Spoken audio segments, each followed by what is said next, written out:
ନମସ୍କାର ଦର୍ଶକ ବନ୍ଧୁ, ମୁଁ ପ୍ରଦୀପ ଆପଣମାନଙ୍କୁ ସ୍ୱାଗତ କରୁଛି ଆଜିର ଆଉ ଏକ ନୂଆ ଭିଡ଼ିଓରେ।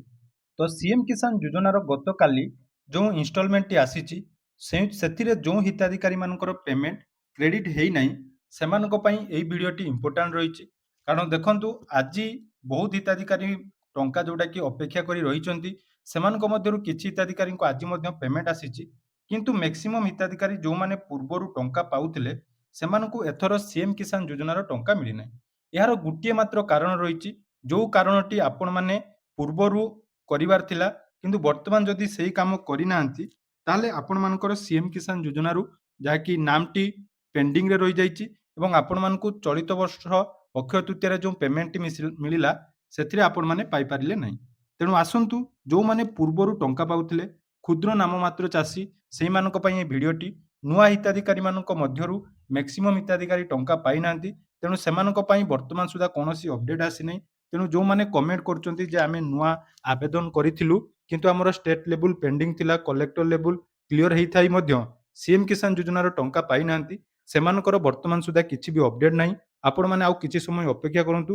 ମୁଁ ନିହାତି ନୂଆ ହିତାଧିକାରୀମାନଙ୍କ ପାଇଁ ଯେତେବେଳେ ଅପଡେଟ୍ ଆସିବ ବା କିଛି ନୂଆ ଇନଫର୍ମେସନ୍ ପାଇଲେ ଆପଣମାନଙ୍କ ସହିତ ସେୟାର କରିବି। ତେଣୁ କିଛି ଅଧୈର୍ଯ୍ୟ ନାହିଁ, ଟଙ୍କା ଆପଣମାନଙ୍କୁ ଯଦି ମିଳିନାହିଁ ତାହେଲେ ଆପଣମାନେ ନେକ୍ସଟ ଇନଷ୍ଟଲମେଣ୍ଟରେ ଟଙ୍କା ପାଇଯିବେ। ଆଜିର ଯେଉଁ ଭିଡ଼ିଓଟି ଏଇଟା ରହିଛି ଯେ କେଉଁମାନେ କେଉଁ ଭୁଲ କଲେ ଯାହାକି ତାଙ୍କର ଟଙ୍କା ଆସିଲା ନାହିଁ। ଦେଖନ୍ତୁ ସିଏମ୍ କିଷାନ ଯୋଜନାରେ ଯେଉଁମାନେ ପୂର୍ବରୁ ଟଙ୍କା ପାଉଥିଲେ ବା ଆପଣମାନେ କ୍ଷୁଦ୍ର ନାମମାତ୍ର ଚାଷୀ ଭାବରେ ଆବେଦନ କରିଥିଲେ କିନ୍ତୁ 28 ଫେବୃଆରୀ ପୂର୍ବରୁ ଯେଉଁଟାକି ଆପଣମାନଙ୍କର ଗୋଟେ ଷ୍ଟାଟସ୍ ଚେକ୍ କରିଥିଲେ ବା ଷ୍ଟାଟସ୍ ଆପଣମାନେ ଯଦି ସେ ଟାଇମରେ ଚେକ୍ କରିଥାନ୍ତେ ତାହେଲେ ଆଜି ହୁଏତ ଆପଣମାନଙ୍କୁ 2000 ଟଙ୍କା ମିଳିଥାନ୍ତା। କାରଣ ବର୍ତ୍ତମାନ ଯେତେବେଳେ ସମୟ ଚାଲି ଯାଇଛି ଆପଣମାନେ କମେଣ୍ଟ କରୁଛନ୍ତି ଯେ ଆମେ ପୂର୍ବରୁ ଟଙ୍କା ପାଉଥିଲୁ କିନ୍ତୁ ଏଥର ଟଙ୍କା ପାଇଲୁ ନାହିଁ। ତାର ମୁଖ୍ୟ କାରଣ ହେଲା ଯେ ସିଏମ୍ କିଷାନ ପୋର୍ଟାଲରେ ଆପଣମାନଙ୍କର ଯେଉଁମାନେ ସସ୍ପେକ୍ଟେଡ କେସ୍ କିଛି ଆସିଥିଲା ବା ଯେଉଁମାନଙ୍କୁ ସରକାର ଅଯୋଗ୍ୟ ବୋଲି ଭାବି ତାଙ୍କୁ ଯାହାକି ଗୋଟେ ସୁଯୋଗ ଦେଇଥିଲେ ଯେ ଆପଣମାନେ ରିଆପ୍ଲାଏ କରିପାରିବେ, ତ ସେଇଭଳି ହିତାଧିକାରୀମାନଙ୍କର ଯାହାକି ପେମେଣ୍ଟ ଆସିନି।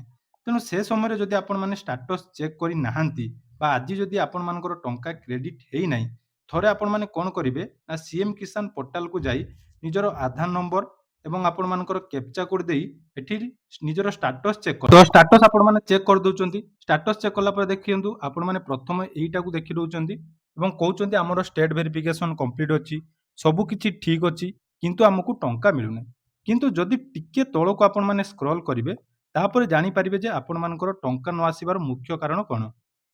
ଏଇଠି ଆପଣମାନେ ଦେଖିପାରୁଥିବେ ଆପଣମାନଙ୍କ ଷ୍ଟାଟସ୍ରେ ଯାହାକି ଯଦି ଏମିତି ଶୋ କରୁଛି ସେଥିରେ କ'ଣ ଶୋ କରୁଛି ନା ଲେକିଂ ଅଫ୍ ମାଣ୍ଡେଟୋରୀ ପାରାମିଟରରେ the application details provided are insufficient please re register on CM Kisan portal.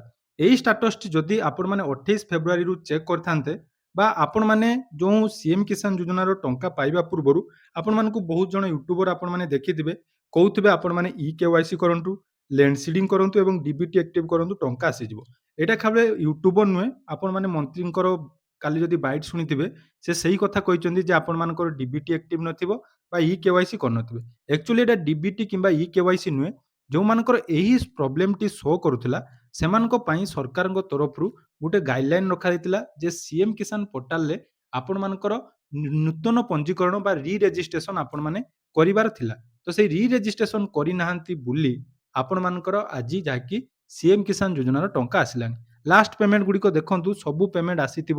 ତେଣୁ ଯେତେବେଳେ ଆପଣମାନଙ୍କର ସବୁ ପେମେଣ୍ଟ ଆସିଛି କେବଳ ଗୋଟିଏ ପ୍ରୋବ୍ଲେମର ପାଇଁ ଆପଣମାନଙ୍କର ଯାହାକି 2000 ଟଙ୍କା ହୋଲ୍ଡ ହେଇଗଲା।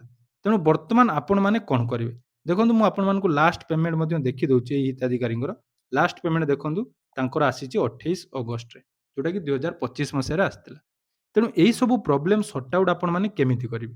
କାରଣ ବର୍ତ୍ତମାନ ତ ଆପଣମାନଙ୍କୁ ଆଉ ଟଙ୍କା ମିଳିବାର ନାହିଁ ବା ଏଥର ଆପଣମାନେ ସିଏମ୍ କିଷାନ ଯୋଜନାର ଟଙ୍କା ପାଇଲେ ନାହିଁ। ତ ଯଦି ଆଗକୁ ସେଇ ଟଙ୍କା ଆପଣମାନେ ପାଇବା ପାଇଁ ଚାହୁଁଛନ୍ତି ତାହାର ଏଇ ସଲ୍ୟୁସନ୍ କ'ଣ ରହିଛି ନା ଏହାର ମାତ୍ର ଗୋଟିଏ ସଲ୍ୟୁସନ୍। ଆପଣମାନେ କୃଷକ ଓଡ଼ିଶା ପୋର୍ଟାଲରେ ନିଜର ଯେଉଁ ପ୍ରୋଫାଇଲଟି ଅଛି, ଆପଣମାନେ ଯଦି କୃଷକ ଓଡ଼ିଶା ପୋର୍ଟାଲ ତ ନିହାତି କରିଥିବେ, କୃଷକ ଓଡ଼ିଶା ପୋର୍ଟାଲରେ ନିଜର ପ୍ରୋଫାଇଲକୁ ଅପଡେଟ୍ କରିବେ। କିଛି ଡିଟେଲ୍ସ ଯେମିତିକି ଆପଣମାନଙ୍କର ଲ୍ୟାଣ୍ଡର ଡିଟେଲ୍ସ ଦେଇଛନ୍ତି ବା ନାମ ରହୁ ବା କୌଣସି ବି ଡିଟେଲ୍ସକୁ ଆପଣମାନେ ଟିକେ ଅପଡେଟ୍ କରିଦେବେ, ରିଭେରିଫାଇ କରିଦେବେ।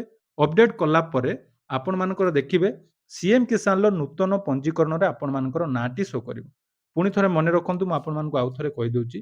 ପ୍ରଥମେ ଆପଣମାନେ କୃଷକ ଓଡ଼ିଶା ପୋର୍ଟାଲକୁ ଯିବେ। କୃଷକ ଓଡ଼ିଶା ପୋର୍ଟାଲରେ ଯାହାକି ଆପଣଙ୍କର ଆଇଡି ଲଗ୍ଇନ୍ କରିବେ।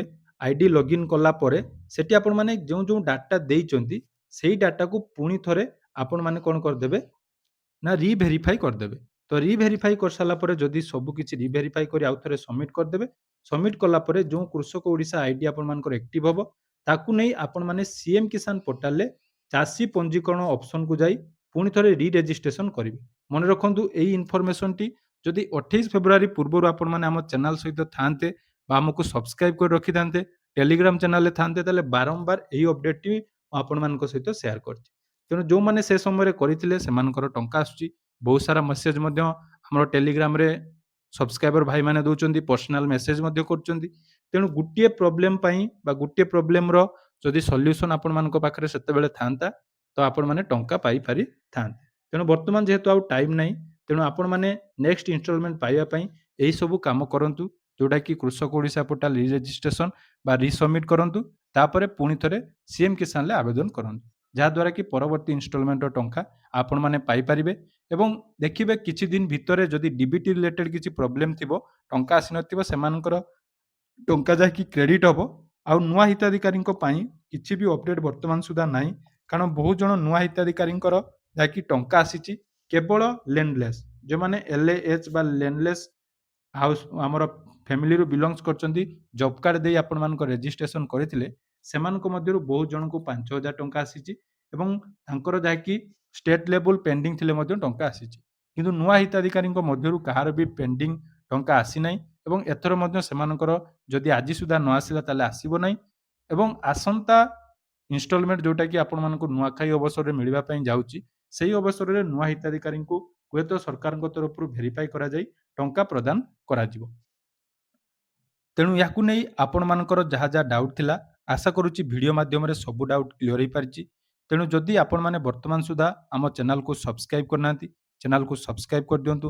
ଫେସବୁକ୍‌ରେ ଦେଖୁଥିଲେ ଫେସବୁକ୍‌ରେ ଆମକୁ ନିହାତି ଫଲୋ କରିଦେବେ ଏବଂ ସେଠି ମୋ ସହିତ ଡାଇରେକ୍ଟ ଯାଇକି ଡିଏମ୍ କରିପାରିବେ, ଯେଉଁଥିରେ ମୁଁ ଆପଣମାନଙ୍କୁ ଯଦି ଏହି ପ୍ରୋସେସଟି ଆପଣମାନେ ନିଜେ କରିପାରୁନାହାନ୍ତି, ତାହେଲେ ଆପଣମାନଙ୍କୁ ସେଠି ହ୍ୱାଟ୍ସଆପ୍ ନମ୍ବରରେ ମୋତେ ମଧ୍ୟ ସେୟାର କରିଦେବେ, ଯେଉଁଥିରେ ଆପଣମାନଙ୍କ ରେଜିଷ୍ଟ୍ରେସନ ମୁଁ ମଧ୍ୟ କରେଇ ଦେଇପାରିବି।